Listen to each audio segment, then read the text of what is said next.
Well, welcome to the Introduction to the Classical Moldings. This is a two-part class, and I'll be teaching part one tonight, where we'll learn to draw the basic shapes of the classical moldings together. So tonight is a bit of a drawing exercise. It's fun. I hope you enjoy it. I hope you all have a sketchbook with you and a soft pencil or a pen. And you'll be able to follow along with me, and I'll draw on my screen, and we'll get a chance to draw all the shapes together. And we'll learn a little about the character and the ethos of all the moldings as well. Next week on part two, we'll talk a little about the philosophy of moldings and how to use moldings in your work. So I hope you enjoy it. This is a parallel of the classical orders by Vignola, and I think it's just a nice backdrop for us to talk a little about how this class originated. The Institute of Classical Architecture and Art has always taught the drawing of the classical orders as wonderful drawing classes that usually last about a half a day or so, where you learn to draw each of the classical orders in detail and learn about the proportions of them and all the parts of them. And it's a wonderfully detailed class. It's a bit long. And the beginning of any of the classical orders classes taught by the Institute has always been learning the moldings.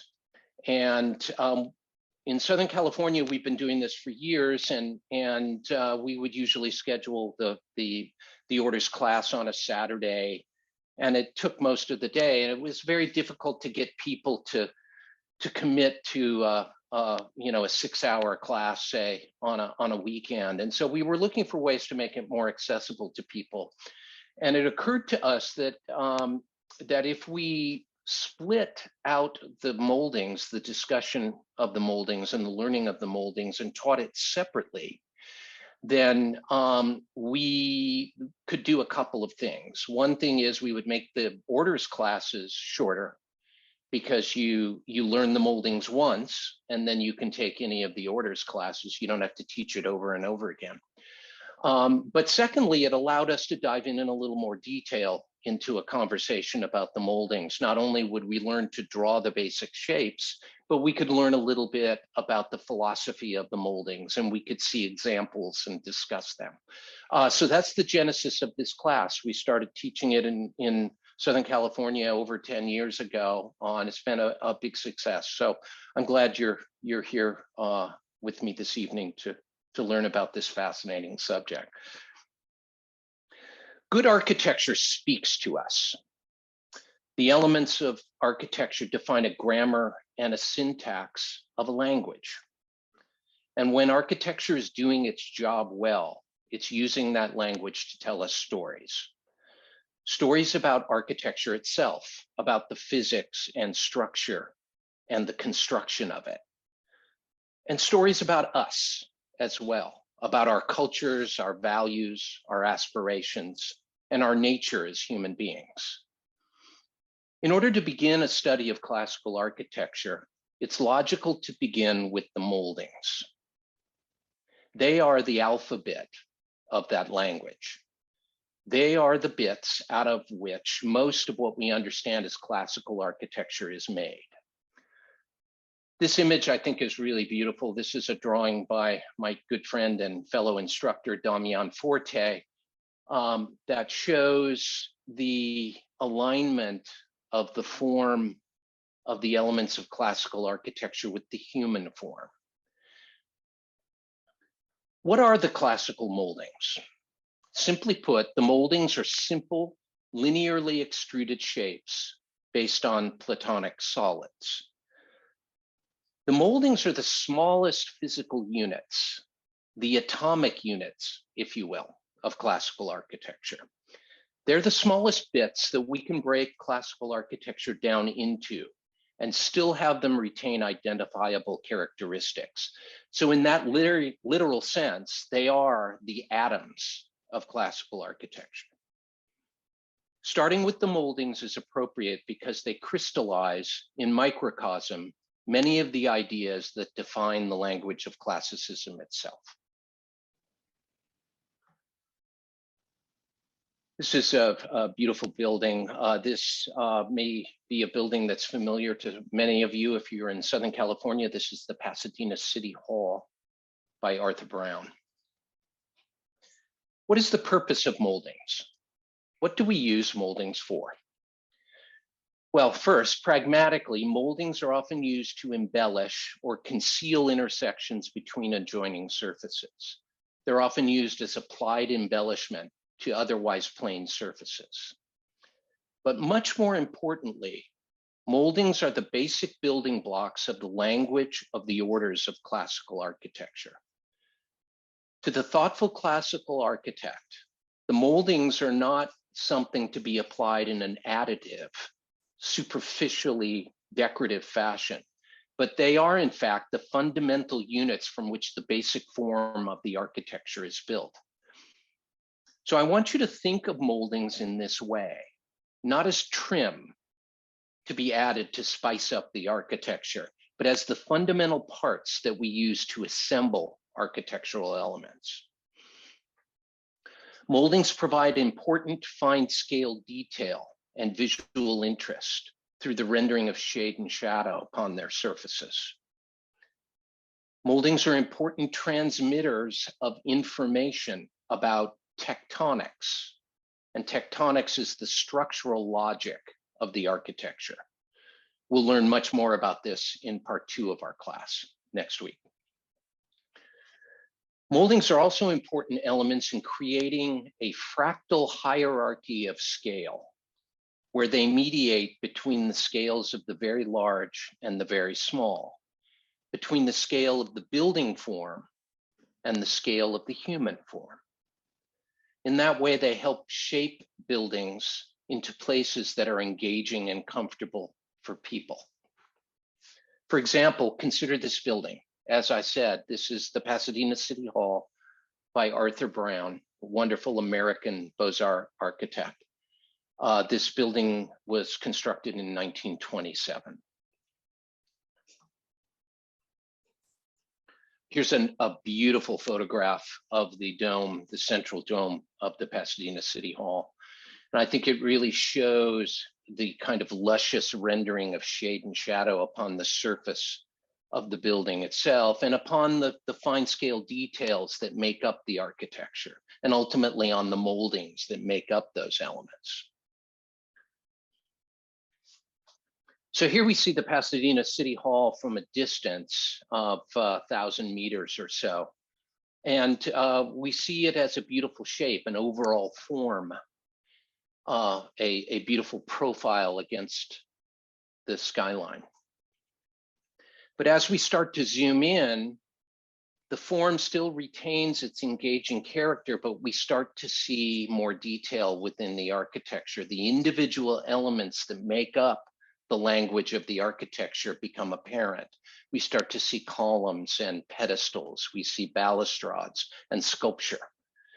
And that's one of the wonderful things about classical architecture is as you zoom in on it, it doesn't lose its visual interest. If anything, it gets more interesting the closer you get to it. And that's one of the things I think that separates classical architecture from modernist architecture. Whereas with modernist architecture, often as you zoom into it, the detail washes away and the surfaces become plain and unadorned. It's exactly the opposite with classical architecture. And that's what we talk about when we say a fractal sense of scale, where the details of the very small are just as engaging as the details of the very large. And here we zoom in yet again on the facade of the Pasadena City Hall. And here we start to see the sculptural character of the individual elements, the beautiful sculpture above the pediment, and the soft curving edges of the rusticated base at the bottom. All of the wonderful sculptural embellishments that give the architecture character at a close scale.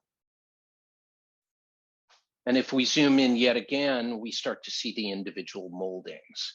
And this is what the moldings do for classical architecture, is they provide a sense of texture and character and sculpture at the very close scale, at the human scale of just a few meters away.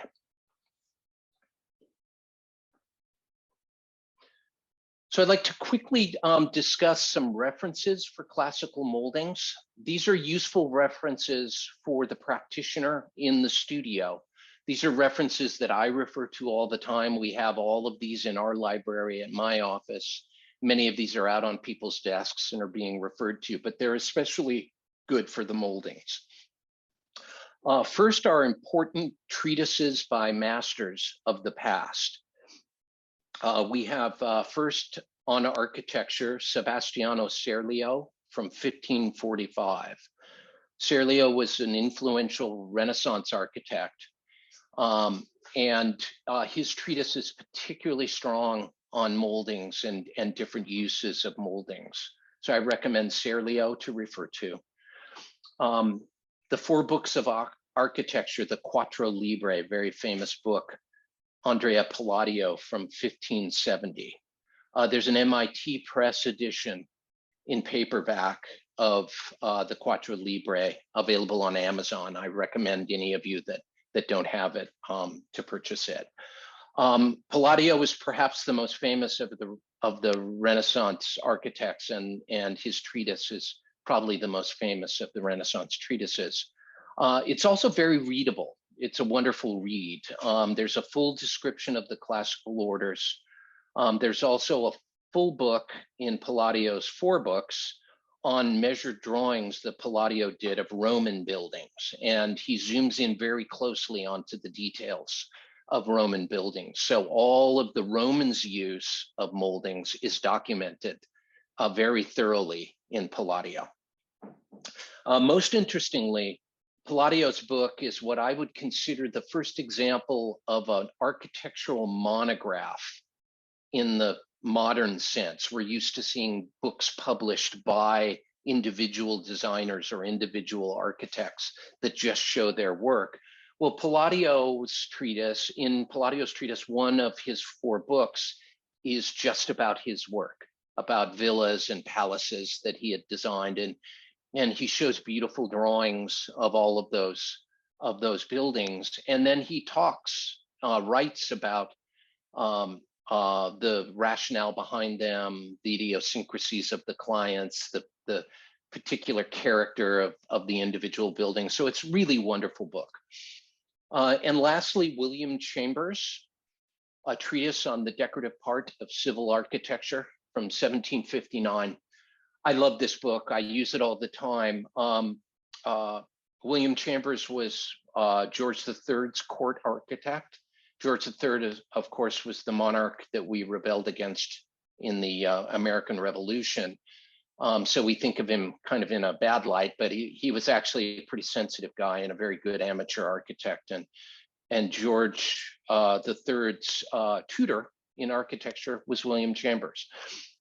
Chambers' treatise is filled with beautiful engravings of all of the classical orders. And also he's really strong on individual smaller scale elements, doors, windows, fireplaces, those kind of things. All very creative, all really interesting. So I highly recommend you get a copy of Chambers' treatise. There's a Dover edition in paperback that is available on Amazon. And then some books, other books on moldings. An important one is C. Howard Walker's book, A Theory of Moldings from 1926. This is maybe the only book I know of that's solely about moldings and attempts to lay out kind of a grand unified theory of moldings in a sense. It's a really interesting book filled with useful information. There are modern editions of Walker that you can purchase. The current edition also has a wonderful foreword by the contemporary classical architect Richard Sammons that includes a lot of wonderful insight into how to use moldings. I highly recommend that essay at the beginning of Walker's book. And then a couple more. William Ware, The American Vignola from 1903. There's a Dover edition also available on Amazon. This is a book that we have multiple copies of in my studio. We use it all the time. You can kind of think of it as the Cliff Notes of classical architecture. William Ware is not particularly creative, but he's very thorough and useful. And the American Vignola is a wonderful desktop reference for classical architecture. You're not going to get creative and interesting detailing like you might find in Chambers, for example. But you will get the elements of classical architecture described in a very thorough way. And he has a wonderful chart of the moldings, which you'll see a little later in this lecture. And he lays out the kind of spectrum of the classical moldings quite nicely in his book. And lastly, Robert Adam, Classical Architecture. Adam's book was published in 1991. Robert Adam is a wonderful English classical architect, contemporary classical architect, who won the Driehaus Prize for classical architecture a few years back in 2017. Adam's book is just wonderful. I highly recommend it. It's organized around plates and accompanying essays. And each opening of the book shows an individual lesson on one side of the fold, and on the other side is a beautiful illustration that illustrates that lesson. So he teaches us individual lessons about the language or the philosophy of classical architecture. And it's a wonderful book because you can open it anywhere and learn something. You don't have to start at the beginning and go through. He's particularly strong on moldings and the embellishment of the moldings. Some of the plates from Mr. Adams' treatise are later on in this lecture, so you'll see some of those images. But by far and away, I think the most important resource for the practicing classical designer is your own personal sketchbook, with notes from classes like this one, classes you might take from the ICAA, or drawings that you made in the field of wonderful buildings. It's a rare day that I don't refer to my sketchbooks when I'm designing things. And it's really important if you want to learn about this subject and use it in your work to keep a sketchbook, make drawings, keep your notes from the lectures of the ICAA in the sketchbook, and also draw in the field what you see, because those drawings become invaluable references for you later when you're sitting in your studio and you're trying to decide how to solve a particular problem or resolve a certain part of a design. You can go back and look at those drawings and remember. Here's a perfect example. This is a page from the sketchbook of Quinlan Terry. Quinlan Terry is a wonderful contemporary classical architect in England, a wonderful practitioner. And this is just kind of a random opening of his sketchbook. And on the left, you see a drawing that he's done, measured drawing of a historical building it's drawn freehand. It's not a particularly beautiful drawing. It's really intended to capture information. You can see he's made notes, he's put dimensions down, and so this is a semi-scale measured drawing that is the kind of drawing that's perfectly useful as you go forward and work in your studio. And then on the right are smaller detail drawings that show details of the elements of the architecture and in the individual moldings. These are very similar to some of the kinds of drawings we'll do this evening in your own sketchbook.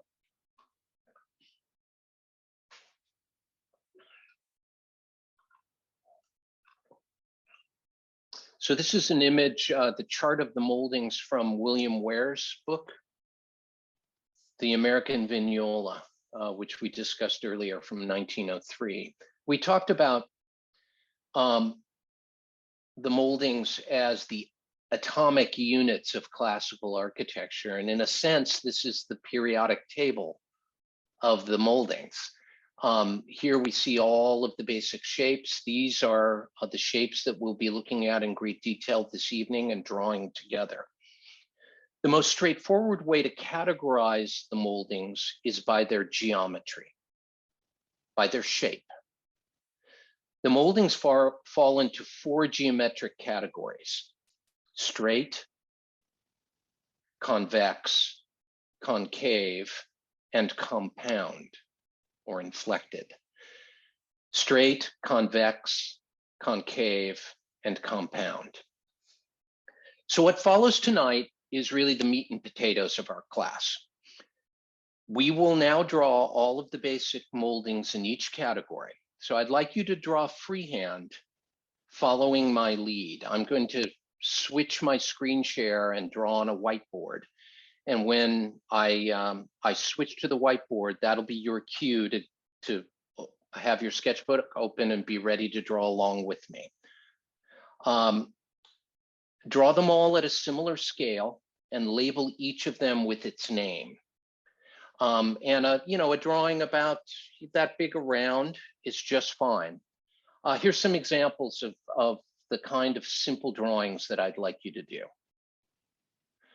So these are some drawings from my sketchbook. These were probably drawn during a class very much like the one you're taking now. And these are really simple drawings. They're drawn freehand, as you can see on the right there, where the basic profile of the molding is drawn. Use a simple bold line for the outline of the molding. And then I recommend a lighter shading or cross-hatching. I've cross-hatched here, but you can shade with a pencil if you have a soft pencil, or if you have a marker and you want to marker that in, that's fine as well. But what we want to do there is show the solid part of the molding as if we're cutting through it. So you're seeing the profile in a dark line, and then you'll see, you'll put some cross-hatching or shading to signify which part of the molding is solid. Okay.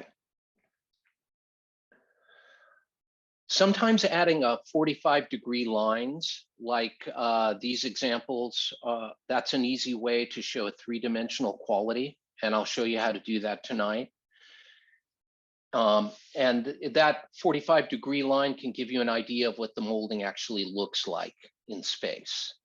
You can even add shading if you want to be ambitious, such as you see in these very nice drawings, but it's not necessary to capture the basic shape.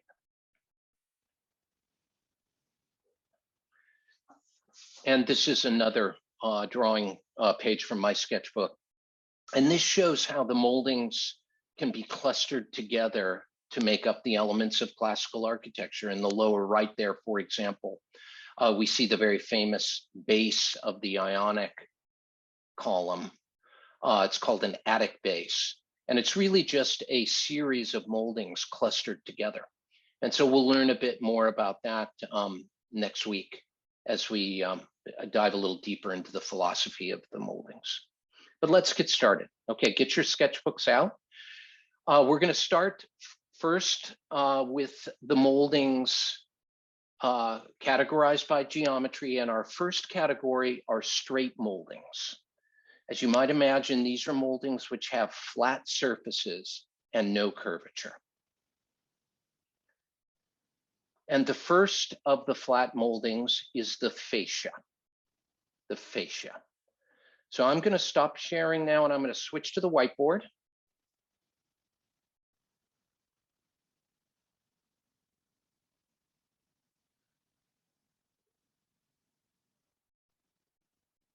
Okay. So now we have our whiteboard. And as I said, our first molding is the fascia.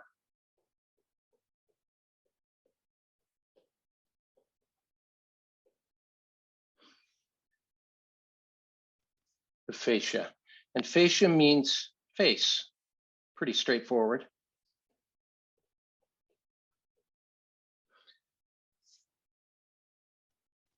So we'll draw the profile of the fascia, and it's quite simple.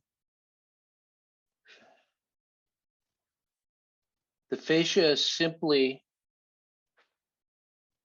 a straight, flat band that projects from the surface. So draw the profile the way I've shown here. If you want, we can add some 45-degree lines to it.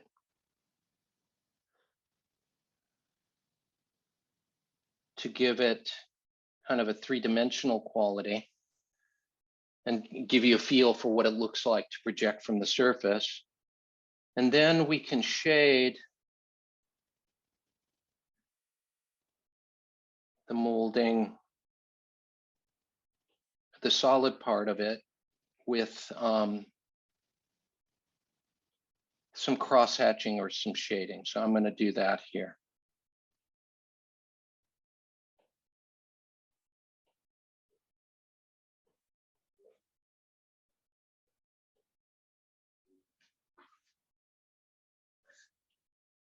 And that's the fascia. Since this is our first one, I'll give you a moment to make sure you're caught up with me.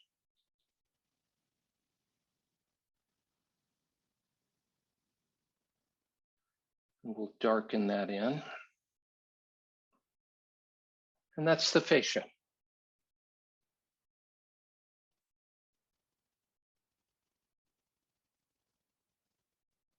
Okay.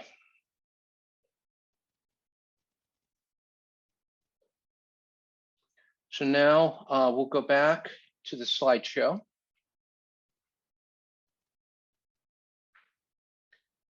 And we'll learn a little about the fascia.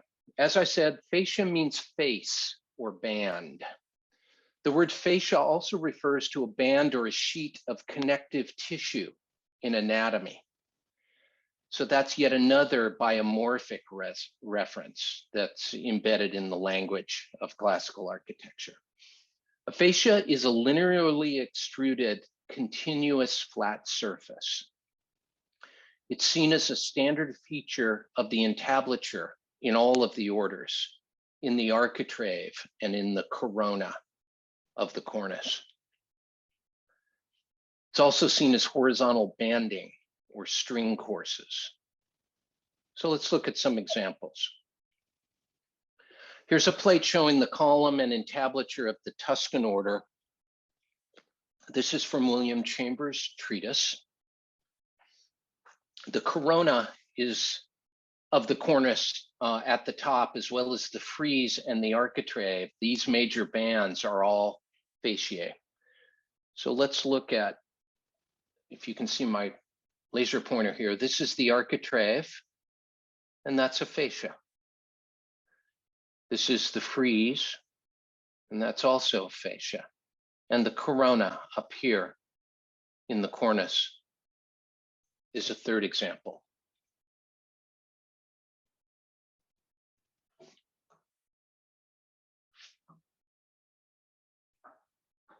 This is a very famous building that many of you may be familiar with. This is the Villa Capra, the famous La Rotonda outside Vicenza in Italy by Andrea Palladio.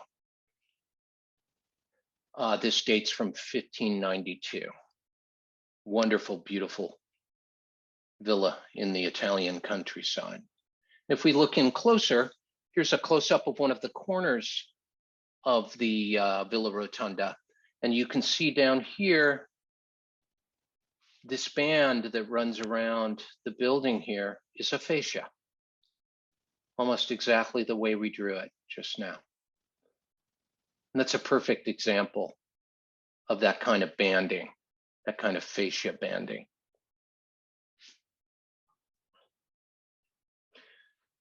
This is a close-up of one of the pedestals for these obelisks on the front of the Pasadena City Hall that we saw earlier.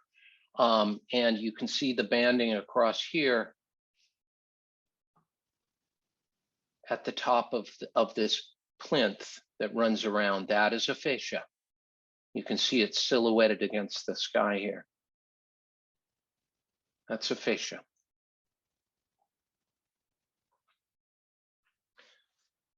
Okay.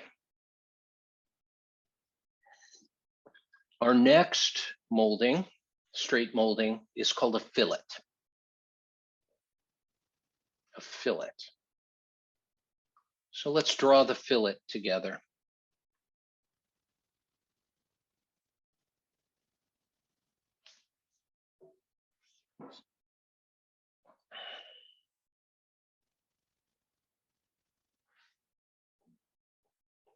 Fillet.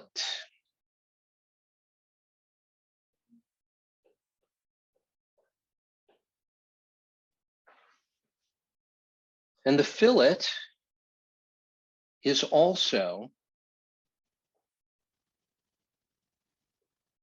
a linearly extruded straight molding.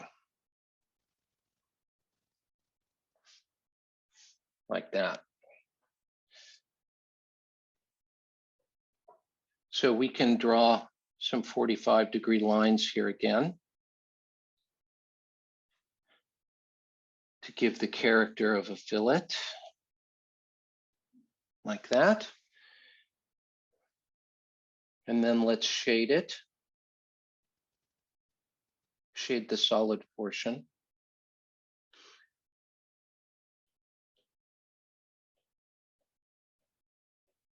You can do this, as I said before, in cross-hatching with lines, parallel lines. You can use a soft pencil and simply shade it with your pencil to give a nice even shading, whatever's comfortable for you. That's the fillet. You can also have a fillet that doesn't protrude from the surface, but sinks into it. And we call that a sunk fillet. So in this case, we can draw it that way, and it can have 45-degree lines again that kind of give the character of it.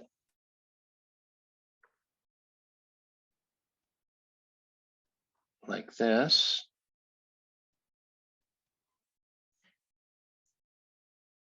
I'm gonna draw that a little straighter. There we go. And that's what we call a sunk fillet. So this fillet is called a raised fillet. This one is called a sunk fillet. It's like a groove. And we can also shade the solid portion of our sunk fillet.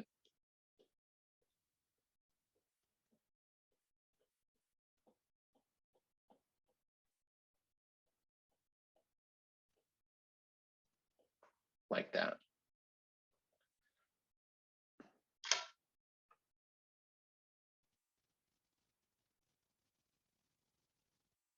So I'll give you a moment to catch up, and then we'll go and talk about the fillet a bit.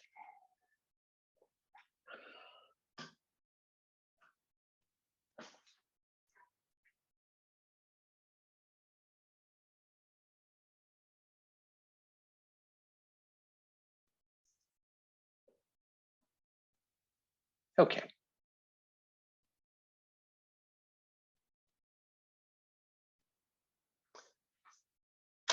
So as I said, the fillet is also a linearly extruded flat surface. It can either protrude from the prevailing surface, and we call that a raised fillet, or it can be recessed from the prevailing surface, and we call that a sunk fillet. So I'm sure by now you're asking yourself, what is the difference between a fascia and a fillet? After all, they're both flat surfaces that extend horizontally. The difference is one of hierarchy and of purpose. A fascia is a dominant molding, a primary shape. A fillet is generally much smaller and a secondary separating molding, usually subservient to other dominant moldings that are adjacent to it. It's often seen as separators between larger complex moldings, and it's used to provide crispness of delineation between moldings when they're clustered together in a series. So it's important to keep that in mind. The basic shape is the same between the fascia and the fillet, but the difference is hierarchical. The fascia is dominant, the fillet is subservient and separating. So let me explain how that works. So here we can see a three-dimensional view of a simple Tuscan cornice. So we have several major moldings. We've got a big compound molding up here. We've got this corona here, which is a fascia, and then we have a bed mold down here and another one down here. But there are also three fillets, and here they're used appropriately in a subservient role to separate and give definition to the major moldings. And you can see them here and here, and then at the top to finish off the top of that cyma molding at the top here, so that it doesn't have a sharp edge. And here's a cross section of that same cornice. So you can see the fillets indicated. And they're really used here as separators. They're used to give crispness and definition to the other moldings, because if they weren't there, these moldings would just kind of run into each other in an ambiguous way. So they make the architecture crisper and more legible. That's what we do with fillets. Here's a wonderful plate from Sebastiano Serlio's treatise. And here we see three fanciful cornice moldings where we see lots of different shapes, convex, concave, compound shapes clustered together. And you can see how Serlio is showing, excuse me, let me go back. You can see how Serlio is showing all of these moldings separated by these small little fillets here. And you can see how they make the architecture more legible and more easily understood, crisper. Okay.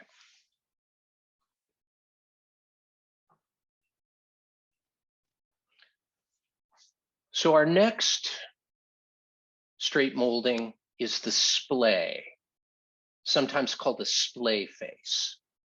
So let's draw the splay together.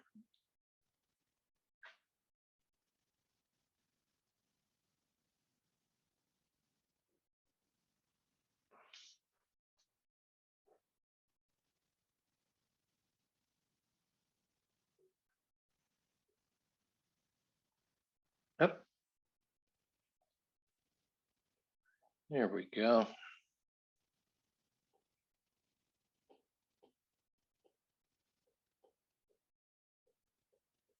The splay. And a splay is really just an angled surface that's linearly extruded. So we might have a wall, and we might have a fillet that delineates the top of it.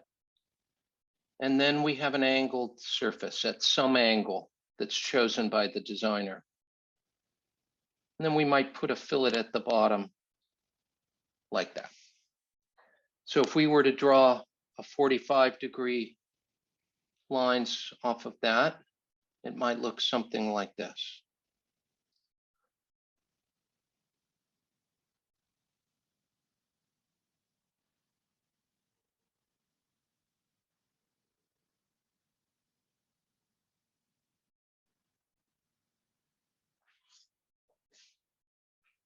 And that's a splay. And that splay can be in any orientation. It can be, it can be an underhanging configuration. It can be overhanging. It can be at the top. It can be at the bottom. It can have an angle that's very steep, like this, or it can be very shallow. And that's all at the discretion of the designer, but they're all splay faces. So let's shade in our primary drawing, the solid part over here.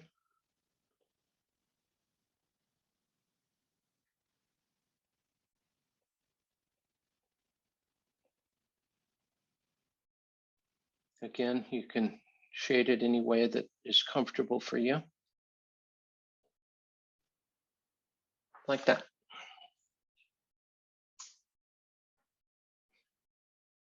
And that's the splay.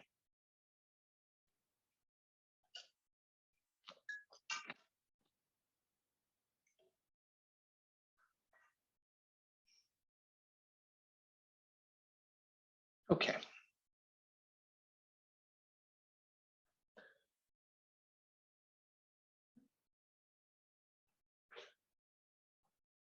Cabinet makers and millwork people will often call this a chamfer. And you'll hear, that's a more modern word. You'll often hear cabinet makers call for a chamfered surface. And here's a good example. This is a chamfered edge of a tabletop, but that's really just a splay face. That can be at any angle. It can be of any size. But as I said, we often call that a chamfer. But the classic name for it is a splay. Often in traditional architecture, you will see the splayed surface at the top of the foundation wall of a building, where it mediates between the thicker foundation wall below and the thinner wall above, as in this detail from the First Parish Church in Plymouth, Massachusetts. Wonderful old limestone church.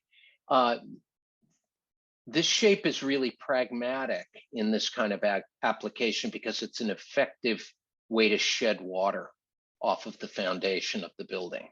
And that's what you see here in this image. The thicker wall at the bottom here, and the thinner wall, the thinner masonry wall above is mediated by this sloping surface, which sheds water as water runs down the face of the building. It doesn't sit on top of that thicker wall, it sheds off. So that's a really pragmatic reason for that. And you'll see that in many, many different applications. It's another example, this one from St. Monica's Church in Santa Monica here in Los Angeles from 1925. You'll see lots of images of St. Monica's because we're parishioners there at the church. My family and my daughter goes to school at St. Monica's Elementary School. And so I'm always dropping her off or picking her up at school. And the old church there is wonderful, wonderful building from 1925. And it's just a wonderful moldings laboratory. So I've taken hundreds of photos of St. Monica's, many of which have shown up in the class that you're taking right now. But here's a perfect example, the same thing we saw on the Plymouth Church, where the thickened foundation wall at the bottom of the building has a splay face on top of it that mediates to the thinner wall above, and it is intended to shed water.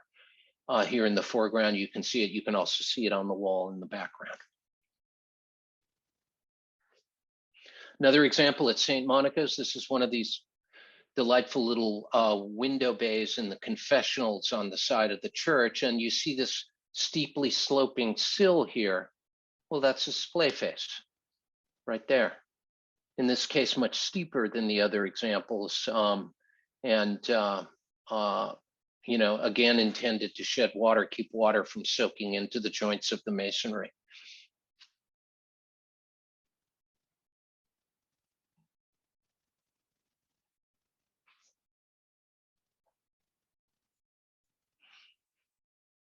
Okay. Our next category, that's it for the straight moldings. Our next category is the convex moldings. These are curved moldings which extend outward that have a convex shape, that extend outward from the prevailing surface. And the first one that we'll look at tonight is the ovolo. The ovolo. So let's draw the ovolo together.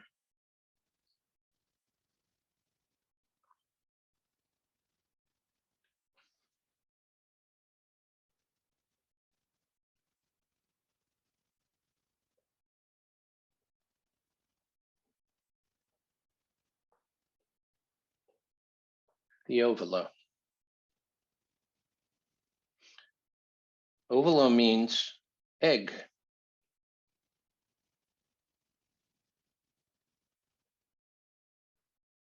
Makes sense, ovum. And it's easy to see why. So the ovolo is almost always semicircular in profile. So a good way to start looking at the ovolo is to draw a little light guide circle. By the end of the lecture tonight, you'll get really good at drawing round circles freehand. And we can draw a couple of axes here. And so that's a circle radius. Okay. And then let's draw the ovolo on top of our guide.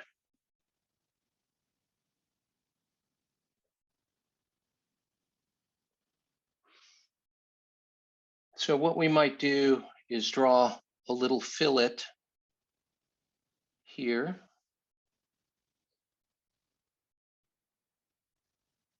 And then we'll draw a quarter of a circle like that. And then we can draw another fillet here to give it some definition. Okay. So the ovolo is really a quarter of a circle. Now I said it's almost always semicircular.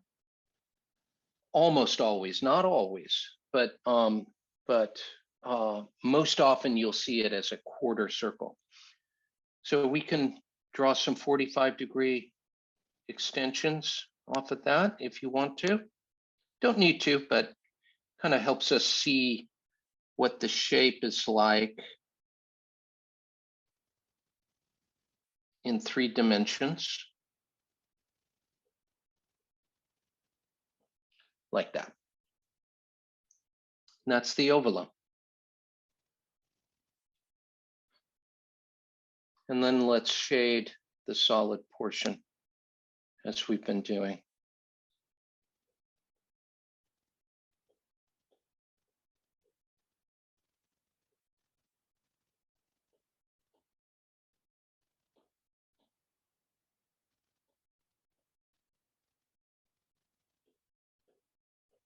You can see why this is considered a convex molding, because it projects outward from the surface. That's the ovolo.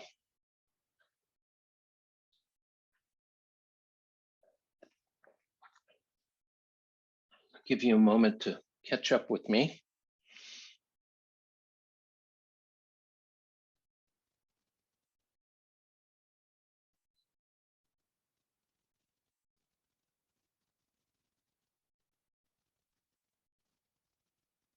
Okay. So now let's learn a little bit about the ovolo. As I said, ovolo means egg. Our cabinet maker friends and our millwork friends will often call it a quarter round. Modern nomenclature for it is quarter round. But ovolo is such a beautiful word. So I think you all should start calling it an ovolo.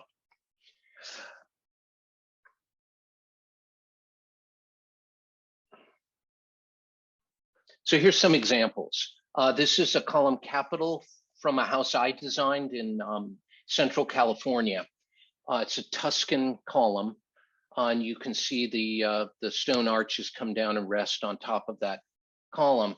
But you'll see this area right here, which we call an echinus of the column. That's an ovolo right there. If you were to cut a section through it, you'd see that it's a quarter of a circle in profile. And it's this beautiful kind of shapely bell shape that we call an echinus. An echinus, E-C-H-I-N-U-S, is Greek for sea urchin. And you can see why. You know, that beautiful shell of the sea urchin, like these, if you turn that upside down, that is the same kind of shape. And that's why the Greeks called that part of the column capital the echinus, because it reminded them of the sea urchin shell. And the sea urchin shell in profile is really an ovolo in shape. So here's some examples. Here we are back at St. Monica's, a place I've spent a lot of time with a camera, as you'll see. These brackets up here that support the eave of the building are ovolos in shape. This quarter round shape is an ovolo.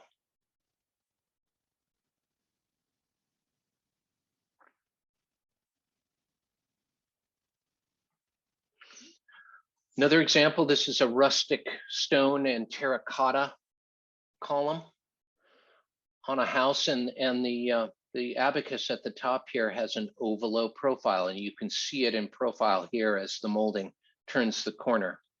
This is very roughly rendered in carved limestone, but the shape is clear. It's an ovolo, and when it miters around a corner, you get this kind of beautiful kind of arcing shape that pokes out at the corner.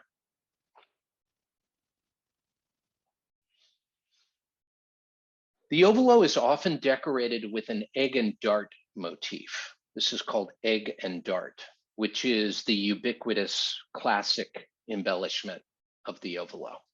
Whenever you see egg and dart, it's an ovolo, and you know that. And that tradition goes all the way back to ancient times.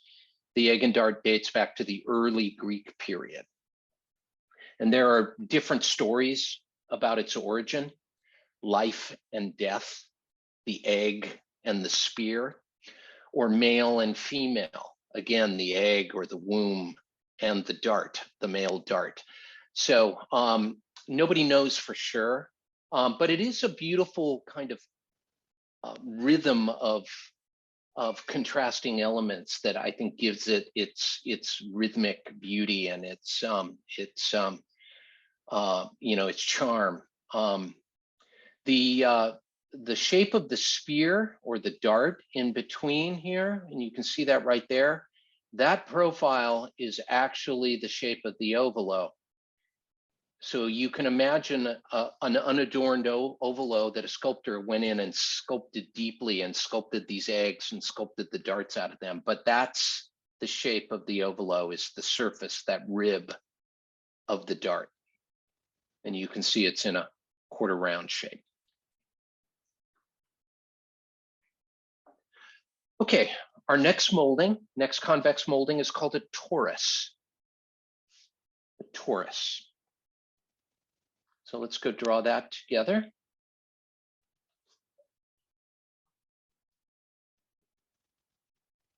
Oh, sorry.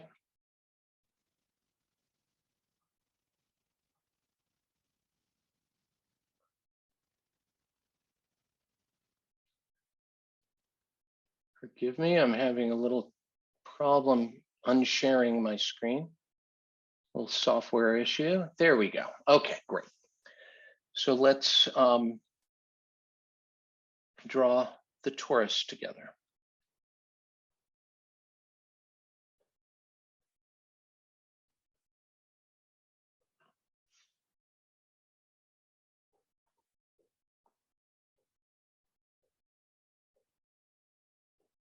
Torus.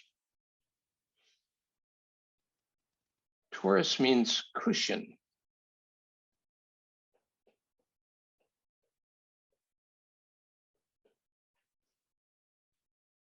And I think after we learn a bit about it, you'll understand why. So again, the torus, like the ovalo, is almost always based on a semicircular geometry. It's a segment of a circle, most often, not always. Sometimes we'll see it in elliptical shapes for interesting molding design. But for the most part, you can think of it as a segment of a circle. So let's draw a circle together.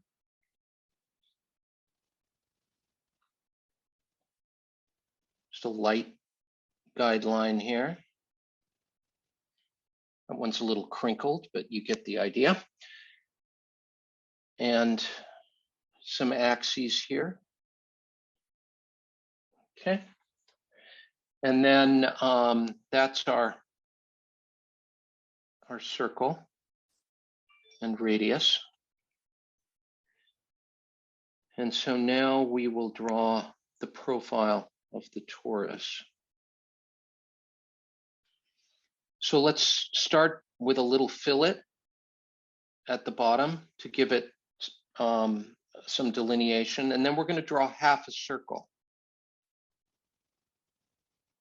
There's 1/4. And then we'll keep going and draw the other quarter circle. So we have a half a circle from here to here. And then we'll draw in another fillet to kind of finish it off. That's our torus. Now with a light line, we can yet again do some 45-degree extensions here to give it a little 3D character. Then we can arc this up around, and then eventually our view will transition to a straight line there. And then up here, we'll have the rest of that fillet on top, which is hidden, and then we can draw that line that shows the wall above. And that's our torus. And then let's do as we've done before and shade the solid portion.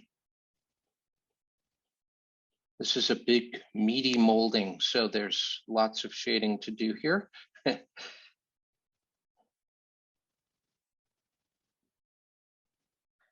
torus is a really expressive molding. It really is a bold shape that is highly expressive, and we'll learn a bit about that as we look closer at it.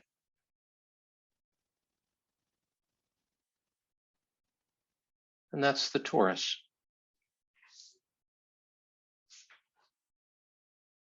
Sometimes with tori, you'll see different kinds of shapes other than circles. We might see sort of an elliptical shape. Let me go back to black. You know, we might see a shape that's more elliptical. And so, you know, that can be a torus too.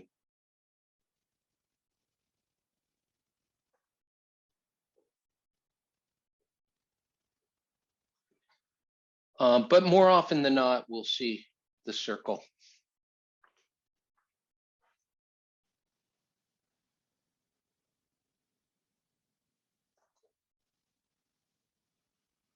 Okay, I'll give you just a few seconds to finish off your drawing.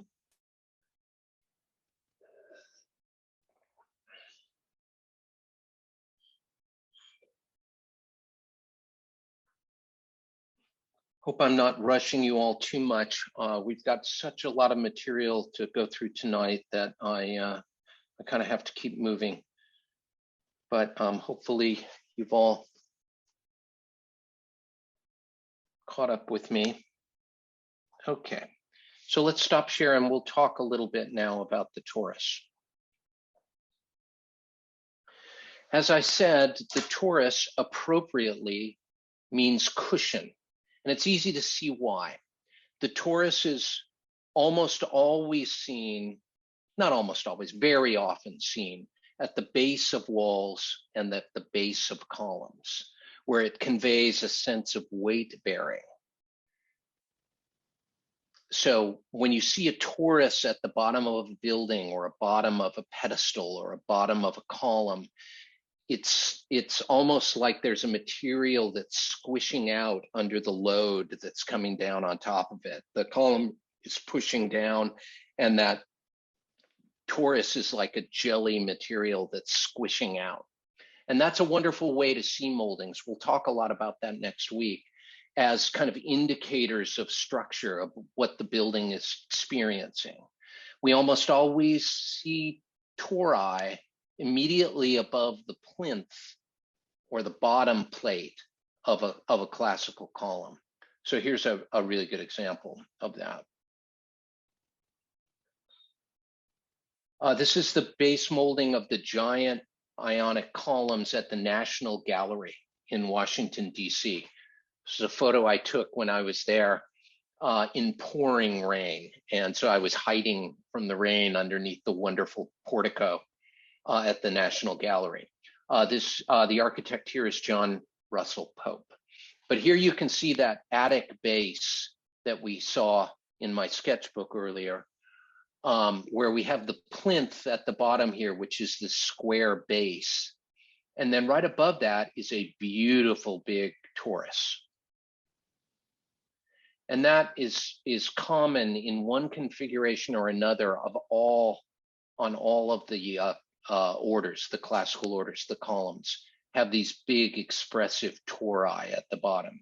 And then we have a concave molding in between, we'll learn about a bit later. And then above that, we have another torus. And you can almost imagine the column pushing down and this material kind of squeezing out because it's under load. So this is when I say architecture speaks to us. Here it's literally speaking to us in a language of structure.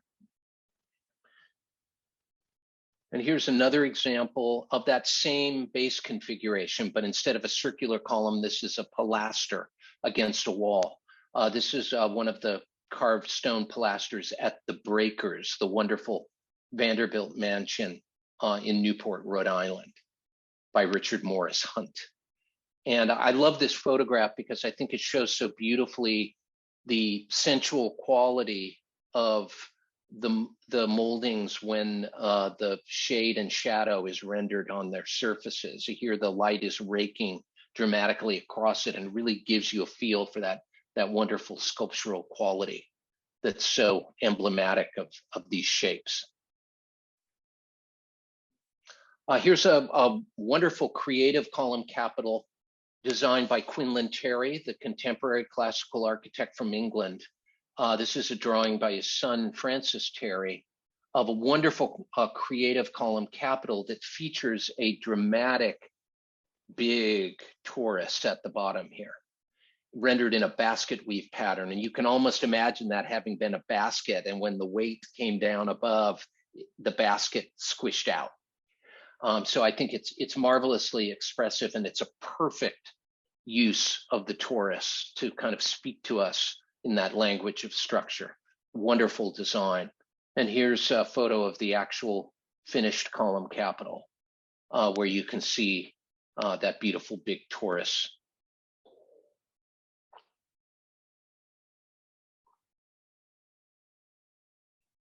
Okay. Our next molding is called a 3/4 round, the 3/4 round. So let's go draw that together.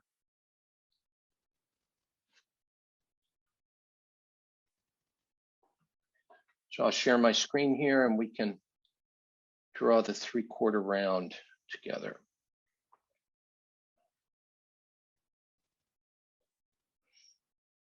Okay.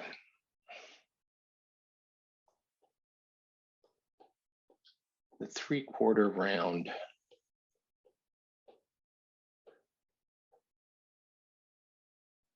I wish I had a beautiful Greek name for it, but I don't. I have no idea what the Greeks called it, but we call it a 3/4 round today.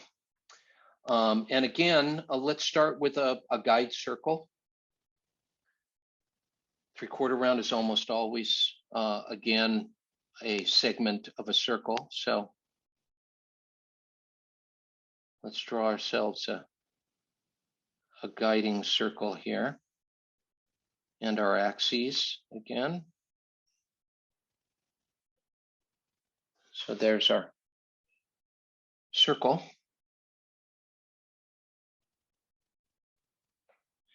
And as you might imagine, the 3/4 round sort of maps out 3/4 of the arc length of the circle. So I'm going to draw in a very special way, which you'll see here. So let's draw a wall surface there. And then we're going to trace out 3/4 of the arc length of this circle, like that. 1/4, 2/4, 3/4. And then we'll draw a little sunk fillet like I did over there and show another wall like that. There's a reason for that, because we almost always see the 3/4 round in this kind of configuration, and we'll look at some examples of that. So let's draw some 45-degree tracings to kind of give a 3D quality to it. Kind of running out of real estate on my screen here. I think we just made it. And then, you know, basically, we have a situation like that. And we can also shade the solid portion as we've done before. This is an even bigger, meatier molding, so we've got a lot to shade in here.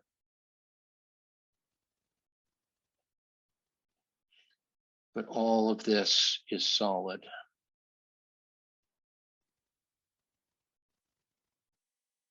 It's important to color within the lines.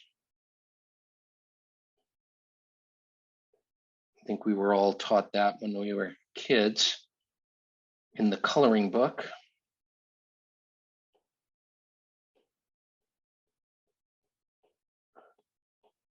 There you go. And that's our 3/4 round.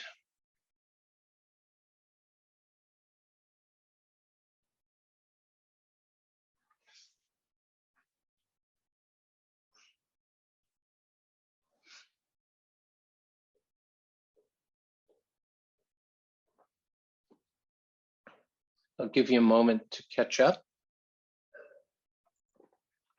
This one's a little more challenging.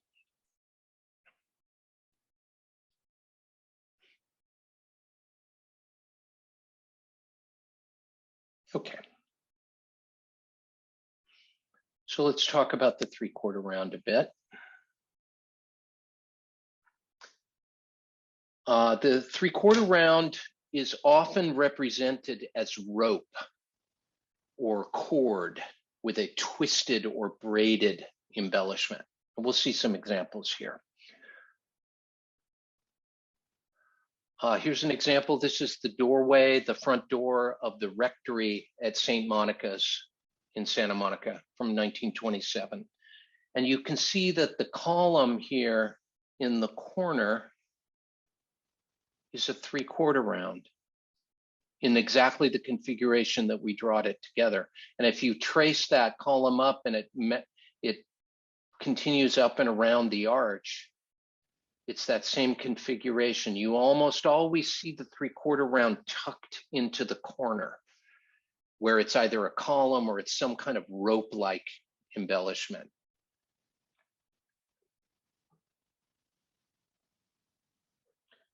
There's a few other examples.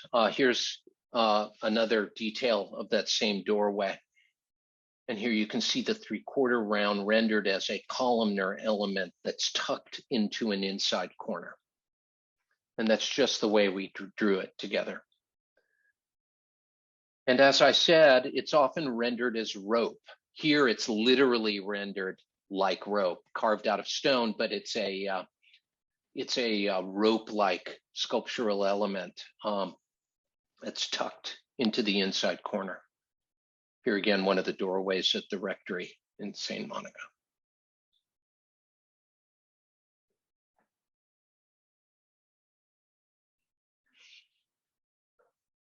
Okay, our next molding is the thumb molding.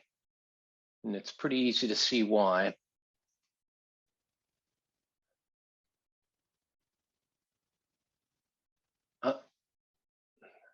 Sorry, a little pilot error there, bear with me.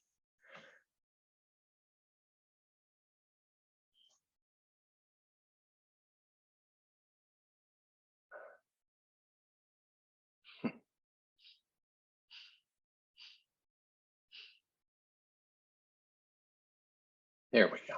Okay, so sorry. So I'll share my screen and we'll draw the thumb.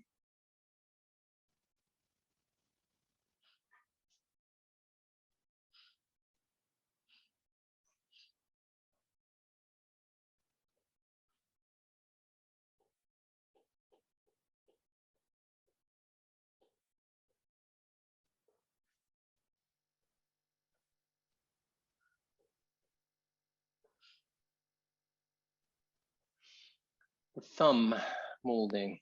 And a thumb molding is called a thumb because it's kind of shaped like your thumb. It's usually elliptical in profile, which means it has a varying curvature that changes along the surface of it. So we can start with an ellipse as a guide. If we draw an elliptical shape,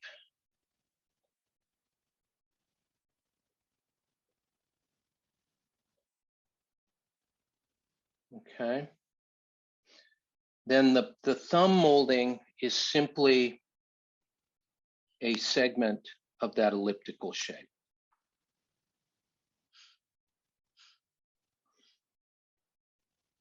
So we might have a small fillet here, and then we have a curvature that's fairly tight as it begins, but then it opens up as it travels along the ellipse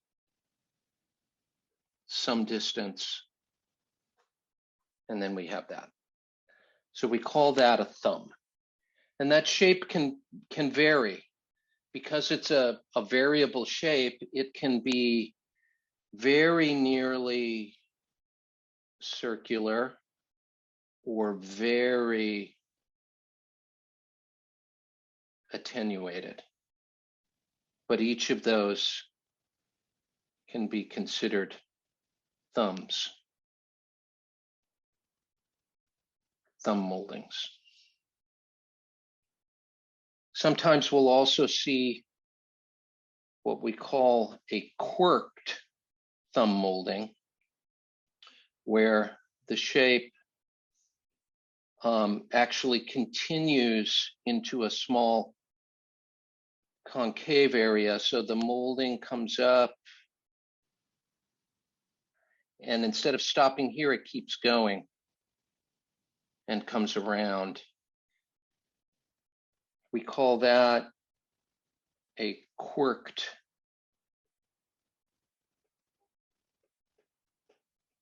molding.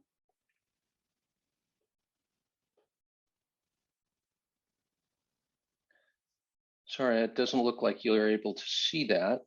So let me write that up here again, quirked.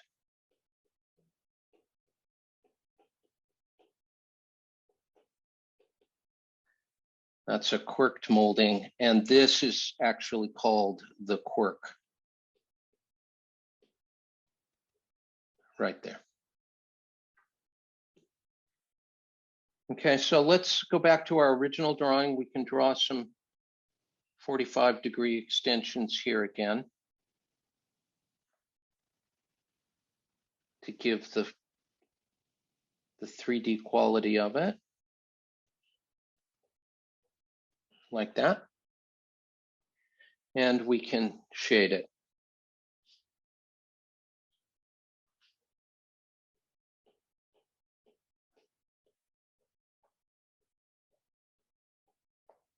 And that's the thumb.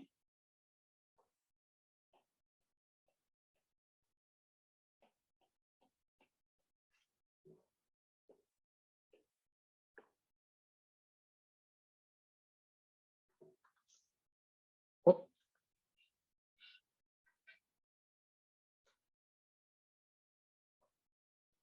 Okay.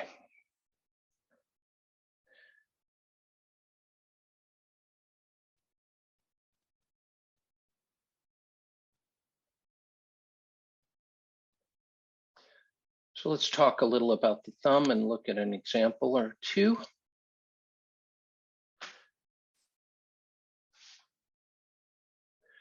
So here is a thumb molding at the base of the building in what we call a prone position, which means upside down. And it's usually at the base of a building. And here it's just, this molding is serving very much the same purpose as we saw the splay face at the base of the building, but here instead of a straight molding, it's a curving molding, and it's that elliptical shape of the thumb, but turned upside down, and we call that prone, or in a prone position. This is a foundation detail at St. Monica's Church again. Eric, we're not seeing the photograph. Oh my goodness, so sorry. Thank you for.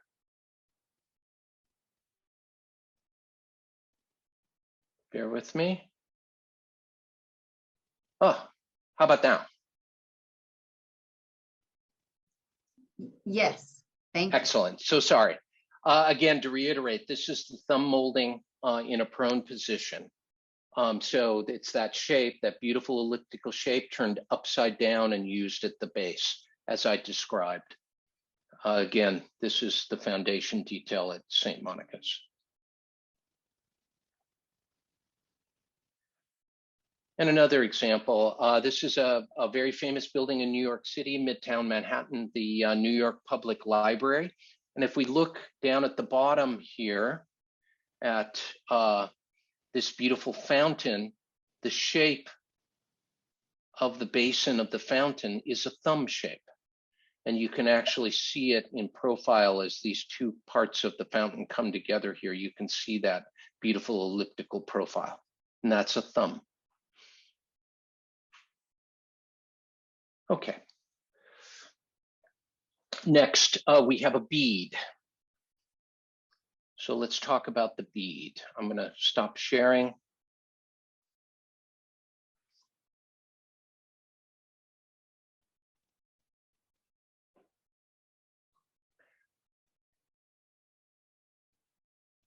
I'm sorry, I'm having some technical difficulties here. I apologize.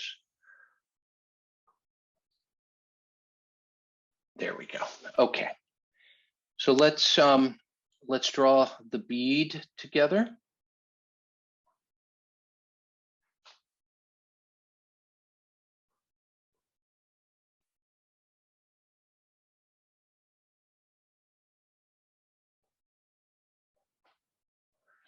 So bead is really a bit like a torus, but a smaller molding. So we can start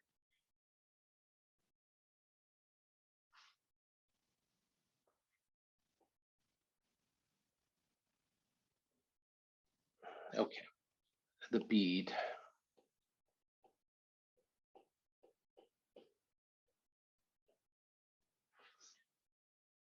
So we can start with a small circle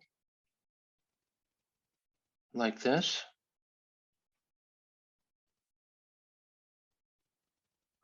And the bead is very simple. It's a half round molding like this. So we can draw our 3D representation of that.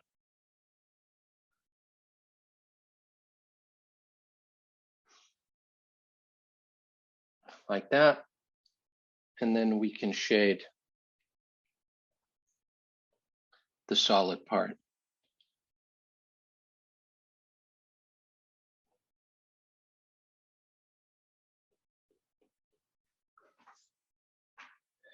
Now, sometimes with the bead, we'll see them clustered together. Go to black. We'll see beads clustered together like this.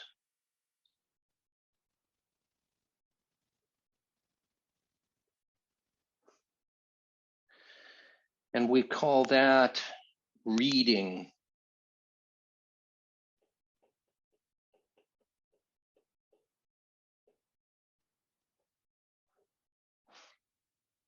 Because it's like a cluster of reeds together.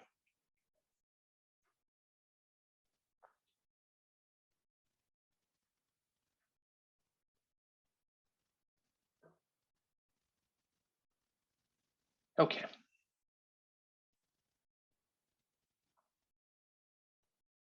So let's share our screen again. Okay, so as I said, the bead is a small half round, and it's often used as a binding molding or to accentuate other moldings. As I said, closely clustered bead moldings are called reeding. And beads are often embellished in a bead-like decoration. So they're carved often to look like beads. So what is the difference between a bead and a torus? Again, it's a matter of hierarchy. A bead is a subservient molding, usually used to separate and delineate adjoining surfaces. So the relationship we saw between the fascia and the fillet is the same as between the torus and the bead. The fascia is to the fillet as the torus is to the bead. So let's look at a few examples.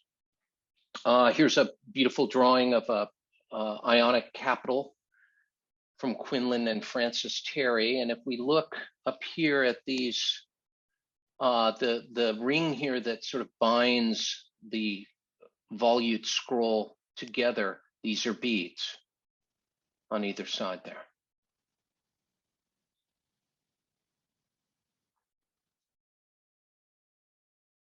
And again, here's a plate from Chambers describing the entablature of the Basilica in Vicenza by Palladio. So this is Chambers' drawing of Palladio's design. And if we look at this, we see these little moldings down here that separate the regions of the architrave, this lower part of the entablature. Those are beads. They're half round, small separating moldings. And here they're carved in a beautiful kind of woven plant-like form. So it's almost like twisted plant forms or rope made out of plant fronds. Really beautiful. Okay, our next category are the concave moldings. These are curved moldings which are depressed from the surrounding surfaces. And we'll look at a few of these.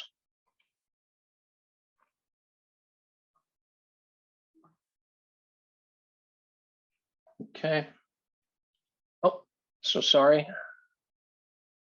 Let me go back, sharing screen. Okay. And our first of the concave moldings is the cavetto. The cavetto.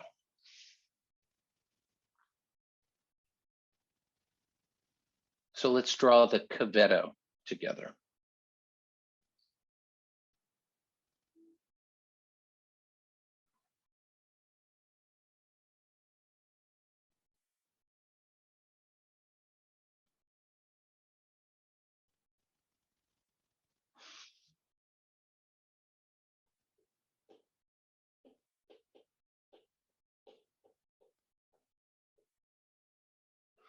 Cavetto means little cave.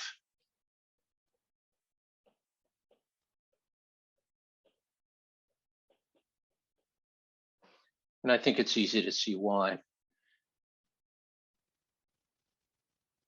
So again, the cavetto is almost always based on a circular geometry. Sometimes we see it not circular, but for the most part, we see it almost always as semicircular in shape.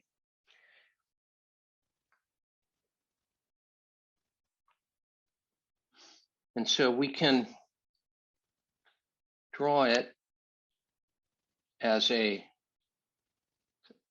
1/4 segment of a circle like this.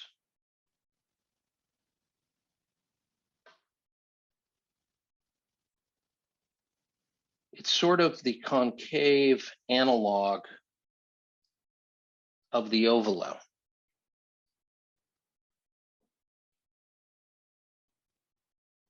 So we can do our 45-degree representation here.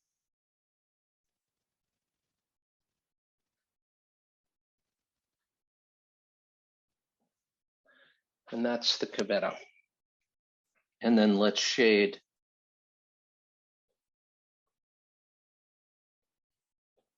the solid part.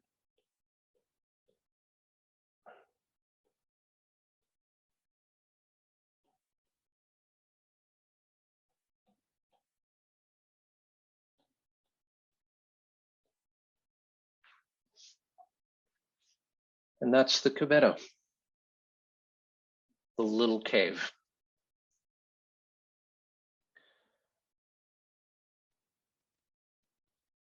We're getting close to the end, everybody, and you've been so good to stick with all of this. I'm running a little bit over, and I apologize for that, but we will be finishing up soon. So let's talk about the cavetto. As I said, it means little cave. Nowadays, we might call it a cove molding. And that word cove comes from the same root as cavetto, which means cave. It's usually semicircular, but not always. It can be elliptical as well. Let's look at a few examples. Here's a beautiful weathered column capital from the First Parish Church in Plymouth. I love this image because it has this beautiful sort of softly weathered face of an angel poking its head out here. It's a wonderful, wonderful image. But if we look up at the top of it, this shape of the crowning molding up here is a cavetto. And you can see it in profile as it miters back around the corner. That's a cavetto, topped with a fillet to finish it off at the top.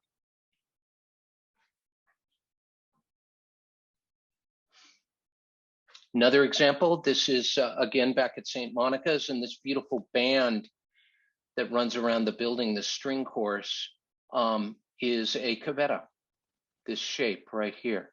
And you can see it in profile in the end as it wraps around the corner. That is a cavetto.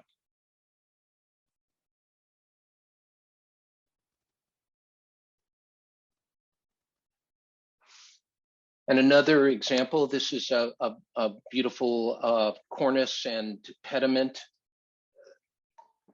from a Quinlan Terry building in England. But you can see this base molding at the bottom below the egg and dart, the ovolo above. This is a cavetto at the bottom. And you can see the shape of it rendered in the shadowing. And similarly, we have the same configuration up above in the pediment. This shape right here is a cavetto. And if you look at the shadow right up in the corner up here, you can see that profile highlighted by the shadow. That's a cavetto used as a bed molding here. Okay, our next molding is the half hollow. The half hollow. And I'm going to share my screen and we'll draw that together.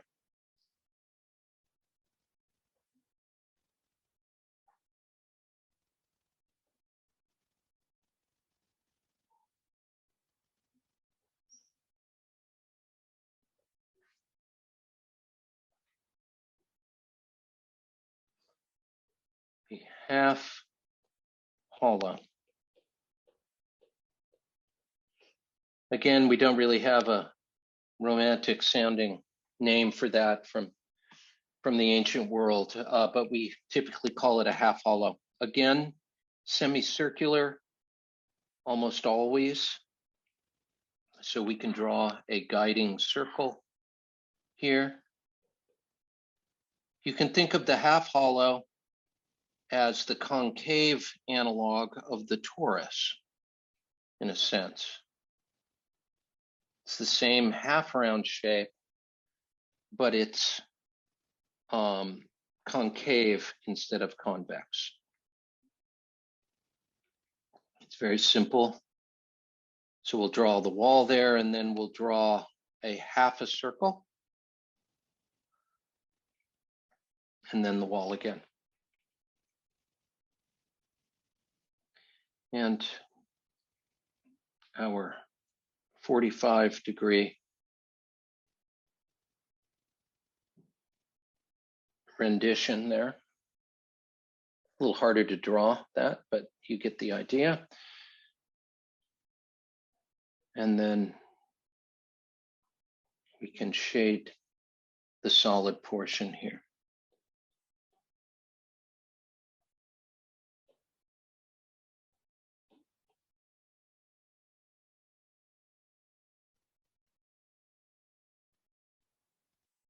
Like that.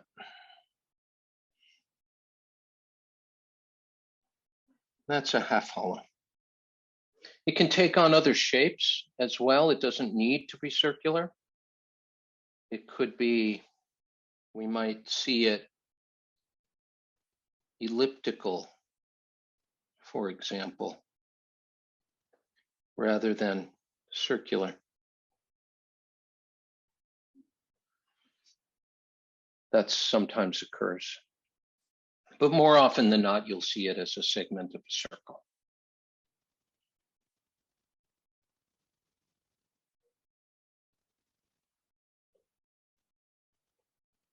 Okay.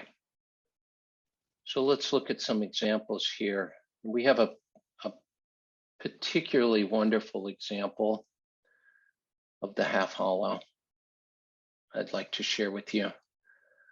So this is a wonderful building in Los Angeles. This is the Second Church of Christ Scientist in the West Adams district in Los Angeles from 1910. The architect is Alfred Rosenheim. It's a wonderful little known building in a beautiful neighborhood in Los Angeles. And it's an example of a really wonderful kind of full-blown Corinthian temple.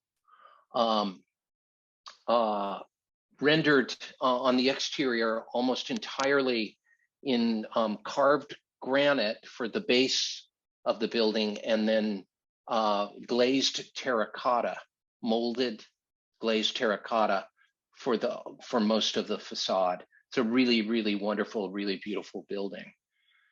So if we look closer here we can see the base of two of the gigantic Corinthian columns on the facade of the building, and we can also see one of the entrances of the building, and you can see all those individual pieces which are molded.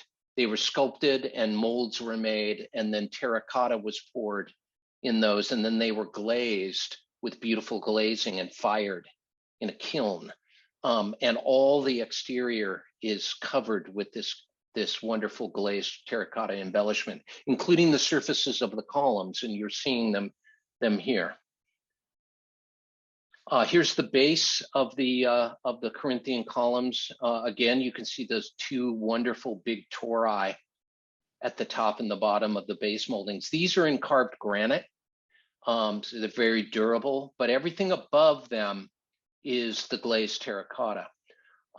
These columns are really wonderful. They have beautiful tapering, which you see on the columns, and this wonderful fluting on the side of the columns. Because the columns taper in a beautiful complex profile, each of these pieces is different as you ascend. So it's really quite a wonderful tour de force of detailing. But if you look at the fluting here, the flutes of these columns are half hollows. And here we can look up closer. You can see the individual pieces of terracotta that make up the fluted sides of the column, but those are half hollow moldings clustered together to create the fluting of these beautiful columns.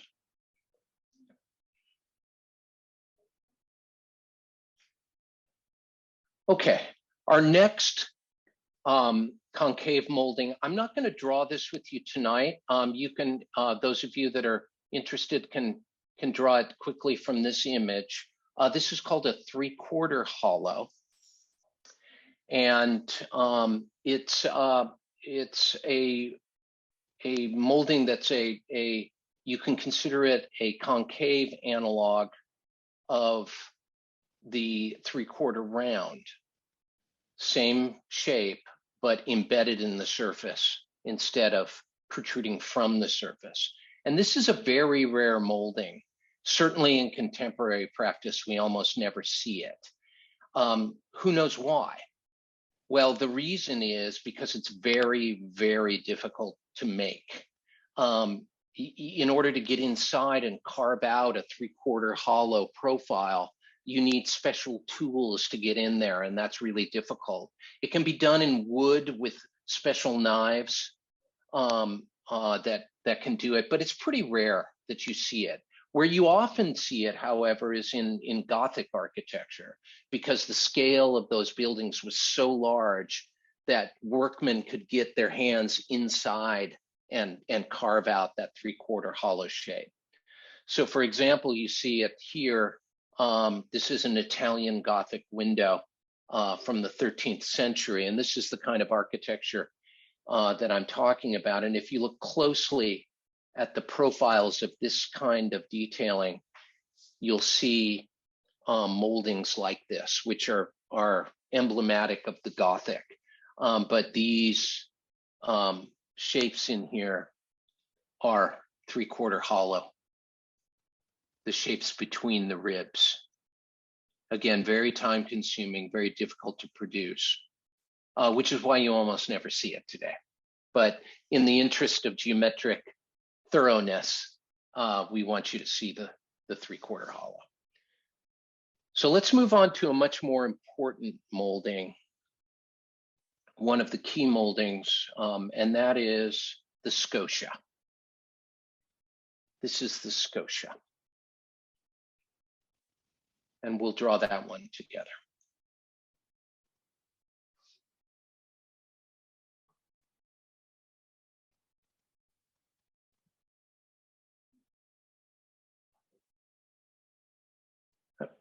Sorry. So I'm going to screen share my whiteboard, and we'll do that together. The scotia.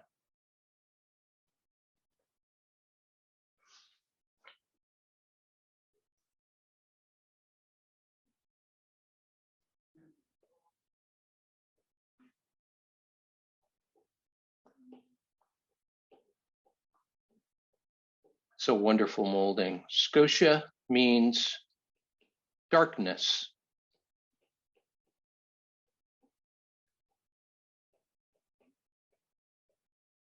Which is a really apt term. So the scotia is usually seen as an elliptical shape, a shape that where the curvature is complex and it changes. So we can draw our scotia as a section of an ellipse. So if you draw an ellipse on an angled axis like this, with an axis like that, then the Scotia is really a section, a concave section of an ellipse. So we can draw our Scotia. We come to the top here, and we'll draw an adjoining surface. And then we follow the shape of the ellipse around.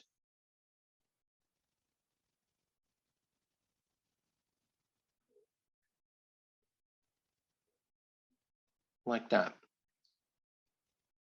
Now it gets finished off on the edges in different ways, and we'll see different ways that it can be clustered with other moldings, but that's the Scotia.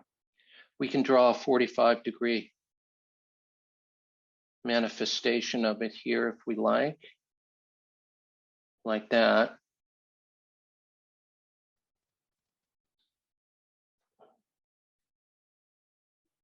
This is a little tricky to draw, but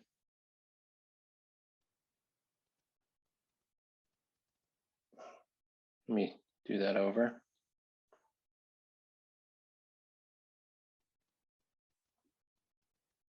There we go.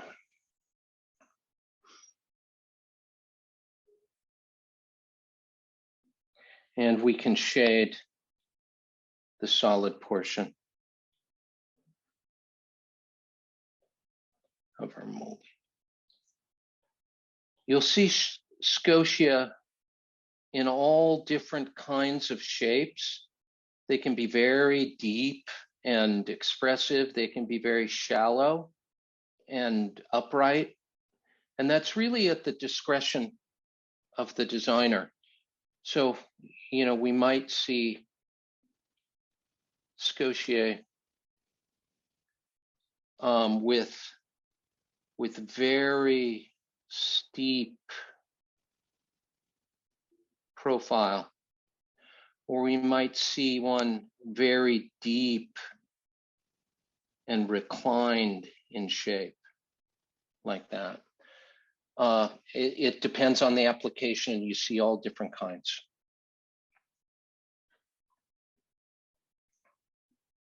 So that is the Scotia.